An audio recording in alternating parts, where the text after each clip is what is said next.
लाड़काणे वेझो पीउ जे हमले में ज़ख़्मी थियल 1 महीने जे ॿार ॾे दम धणीअ हवाले कयो। आचर ॾियारे ॻोठ हकीम संदीलो में घरू अणबणत तां जवाबदार अली संदीलो घरवारी सईदा ते कुहाड़ियुनि जा वार कया हुआ, जंहिं जे नतीजे में 1 महीने जो मासूम ॿारड़ो पिणु ज़ख़्मी थी पियो।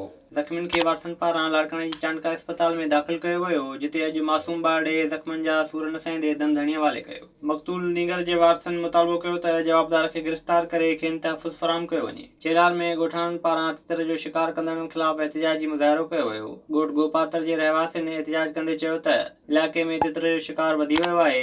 संदनि चवणो त केतिराई भेरा वाइल्ड लाइफ खाते खे लिखियो वियो, पर कंहिं बि दांह नाहे वरनाई। हुननि चयो त इलाइक़े में रोज़ानो समय तितरनि जो शिकार कयो पियो वञे।